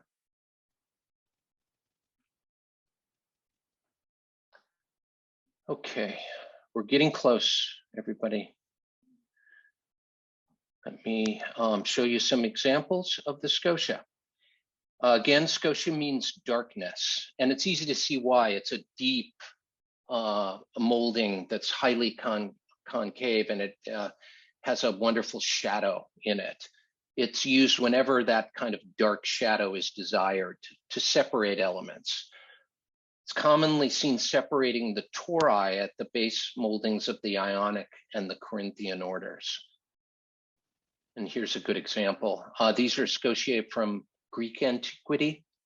On the left, we see a detail at the Attic base of the Temple of Apollo at Didyma. That's from 330 BC. And if we look over here, you can see those two beautiful tori at the top and bottom. And then in between, you see that deep, shadowy Scotia there. And this is a really lively profile with a variety of shapes, convex, and then concave, and then convex again. And similarly on the right, it's the Ionic base from the Temple of Athena at Priene from 334 BC. And we see, for example, at the bottom here, this beautiful deep Scotia. Provides a beautiful kind of soft shadow there.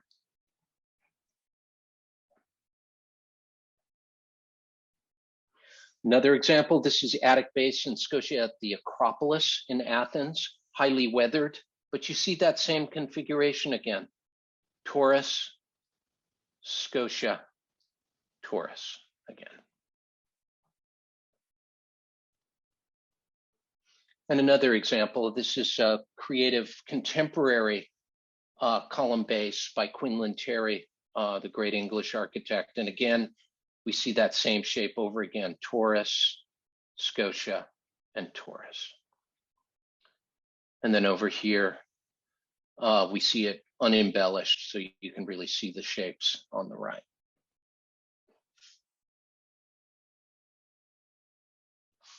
Okay, our next molding is the Conge molding.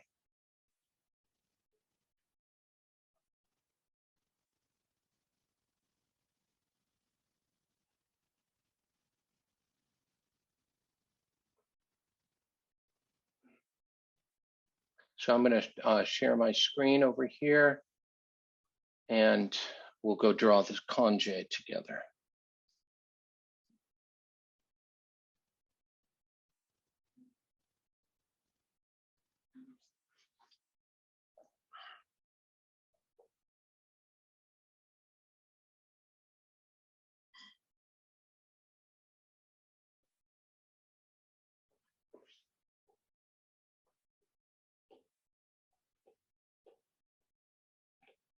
Conge. And the Conge is kind of like a Cavetto,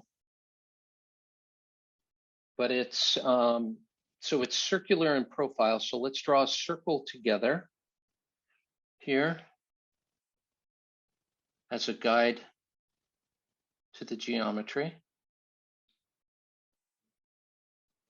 So we start off at the top with what looks like a Cavetto molding, which is that quarter round, but instead of finishing off the molding, that surface just continues on into the prevailing surface of whatever is adjacent to it.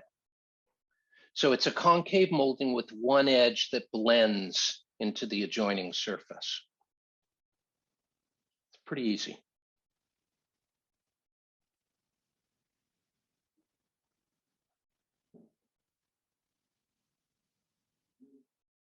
Like that. And we can shade the adjoining or the solid portion here.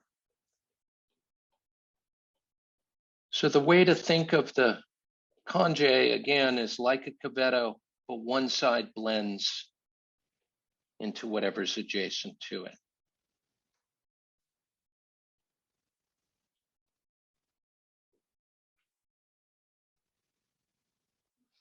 Okay.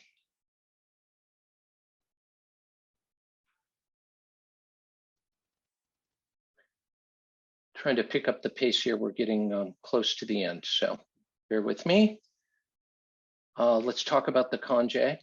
We often see the Conge at the base of columns where it mediates between the base moldings and the column shaft. And we also see it up at the top at the column capital where it mediates between the shaft and the astragal, which is that band that goes around the neck of the column. So here's some examples. This is an Ionic column capital. And here you can see a Conge molding at the astragal band here, where it's concave at the top and then it blends down into the surface of the column. Oh, sorry. Another example is up here again. We're back at St. Monica's in Santa Monica. This fascia up here has a Conge molding at the top. And if you look at the end there, you can see it in profile. That's a Conge. It's a way to kind of create a finial at the top of the fascia. Okay. Our last category is the compound moldings. And we're going to look at two important compound moldings tonight. Compound moldings are complex shape that have both concave and convex regions. They're sometimes called inflected moldings, but mostly we'll call them compound. And there's two really important compound moldings that we see very often. The first one is the cyma recta. The cyma recta. And we'll draw that.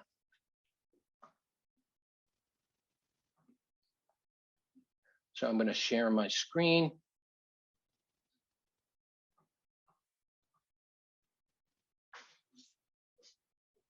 And let's draw the cyma recta together.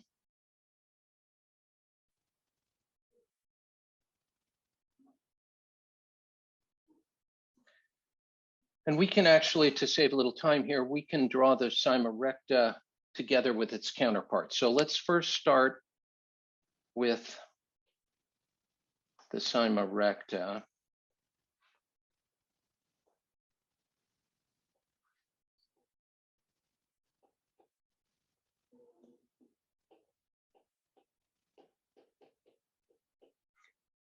Cyma recta, cyma means wave. So cyma recta means upright wave.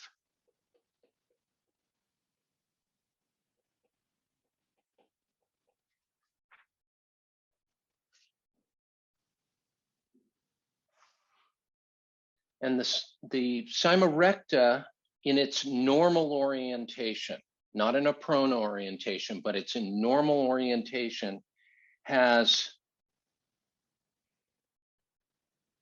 the concave portion at the top, and then it inflects into a convex portion at the bottom. That's the cyma recta.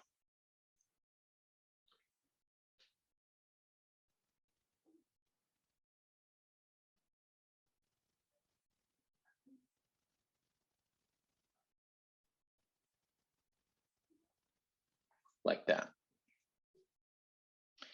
These shapes are can be anything from circular in profile to more often elliptical. Usually elliptical shapes tend to have a prettier profile. Circular shapes tend to get very bulbous and awkward looking. And then we can shade the solid portion here. And that's the cyma recta, the upright wave. Now its counterpart is the cyma reversa.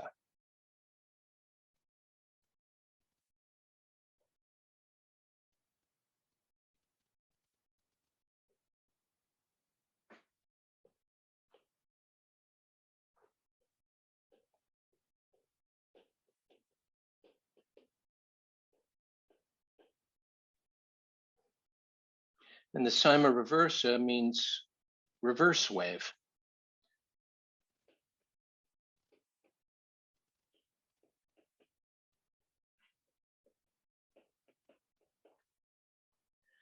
And the cyma reversa, in its normal position, has we can draw a little fillet at the top, has the convex portion at the top and the concave portion at the bottom, like that.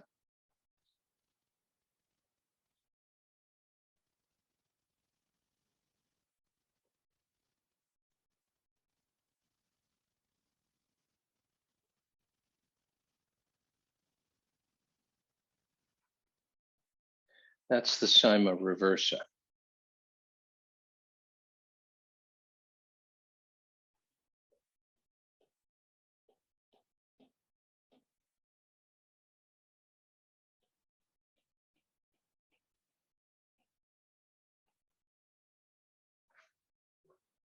So just to remember, cyma recta, concave at the top and concave or convex at the bottom in its normal orientation. With the cyma reversa, it's reversed. It's convex at the top and concave at the bottom.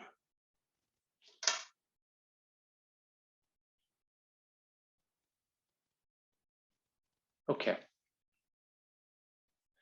So let's, these are our last two moldings. So let's look a little at these moldings together. Again, cyma recta means upright wave or straight wave. It's the most common as a crowning molding element at the top. It's used at the top of the canonical version of the main major orders at the top of the cornice. And it can use semicircular or elliptical geometry, the way we spoke about it before. Its counterpart is the cyma reversa, is a reverse wave or a turned back wave. And it's a common supporting molding element because it kind of bulges out at the top and it sort of projects a weight-bearing characteristic. It's often used as a bed molding in the canonical version of the major orders. So a molding underneath something overhanging above. And it's often embellished with vegetal decoration, a leaf and dart or a tongue and dart. And we'll talk a little more about those next week. So here's some examples. This is a ink wash rendering of the Doric column and entablature. And what you can see here, if you look at the very top, up here is a cyma recta, that beautiful crowning molding that kind of reaches out, the top concave part reaches out into the air. Beautiful crowning element. Another example, this is from William Chambers' treatise, and we see the same thing. We see at the very top here, the cyma recta up there at the very top. But we also see down here as a bed mold, we see a cyma reversa underneath the dental band as a bed mold, as a supporting element. And then even below there at the top of the architrave, we see this, another cyma reversa right there. Here's a project of ours under construction, and you can see both moldings very clearly. The gutter up at the top here is the cornice, and it's a cyma recta with that beautiful concave shape reaching out delicately into the sky. And then down below the dental band here, we see this bed molding, and it's a cyma reversa doing its thing as a supporting element, kind of bulging out on the top, supporting the dental band. Another example is commercial building in downtown Long Beach. I took this photo years ago, and here's the molding at the crown up here, the cornice at the very top is a cyma reversa, or a cyma recta rather, as a crowning molding.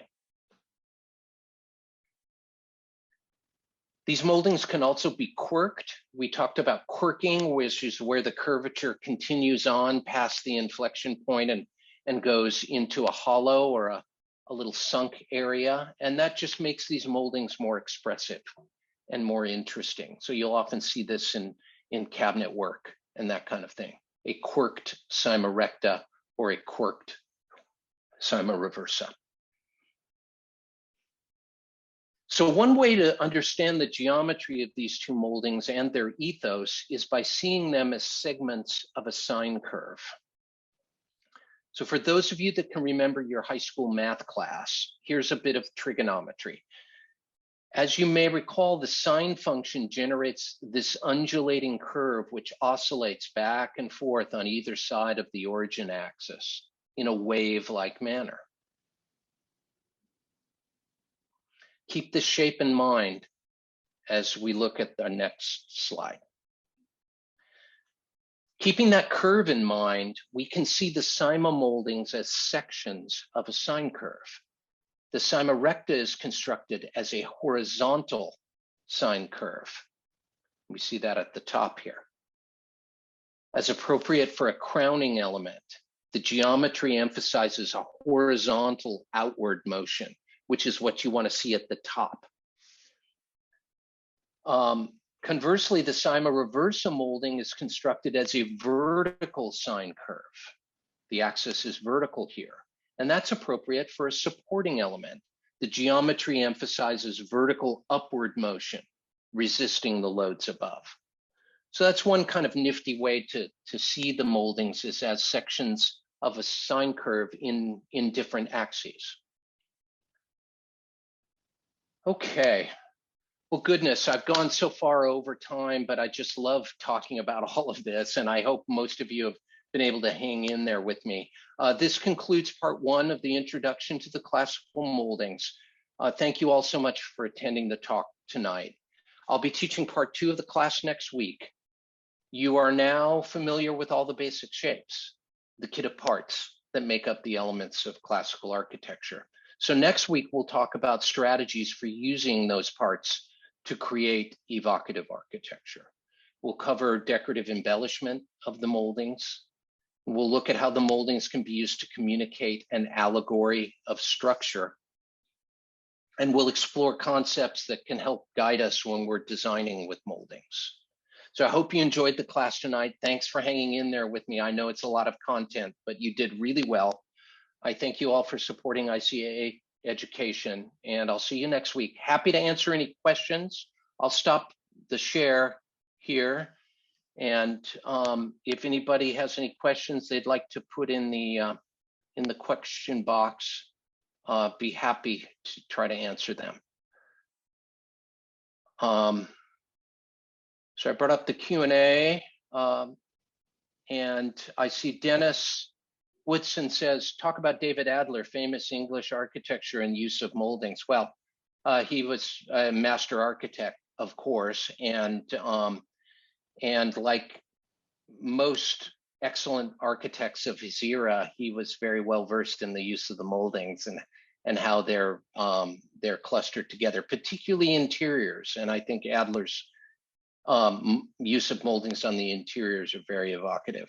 I could speak all night about his use in that regard. Dennis also says a great source of moldings are the reference catalogs and posters produced by mill workshops. Absolutely agree. And that's something that we do often in our architecture firm. I know many other people do as well. Those moldings catalogs are a great reference. But I think you need to approach them as a reference having had the basic knowledge of a class like this, where you actually learn the individual shapes in detail and kind of understand how they can be clustered together to create beautiful architecture. And we're going to talk a lot about that next week. When was the term OG first used? I don't know that, but OG to me is sort of a generic term that means a compound molding, like the cyma recta or the cyma reversa are both often referred to as OG moldings, which just means compound moldings that have concave and convex curvature blended together.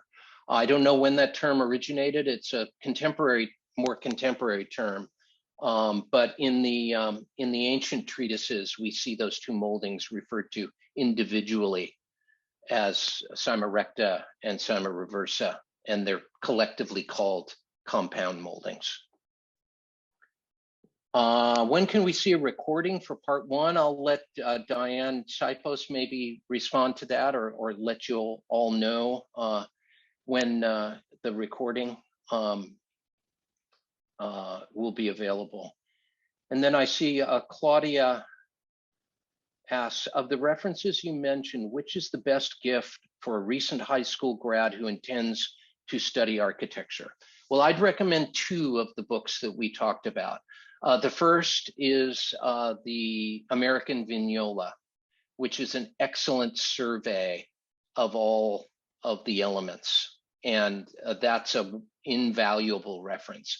The other one I'd recommend is Classical Architecture by Robert Adam, the contemporary classical architect, because he's really good at teaching lessons about the ethos and the philosophy of classical architecture. So I think both of those would be wonderful. I have a question here. How best to use moldings in concrete forms? Well, concrete is a plastic material that can be molded into any shape you want. So it can certainly be used to create moldings. That's definitely true. Josh says, I've seen the Scotia drawn as a golden section or spiral. Is this common? I'm sure it is. I think that's certainly possible. More important with moldings like the Scotia is to shape them in a way that the shadows accentuate the architecture that you're creating at a particular location. And we'll talk a little bit about that next week. It's called optical refinements, which means that the shapes of the moldings are modified by the designer to create varying effects depending on how they're viewed. And we'll get into that a little bit.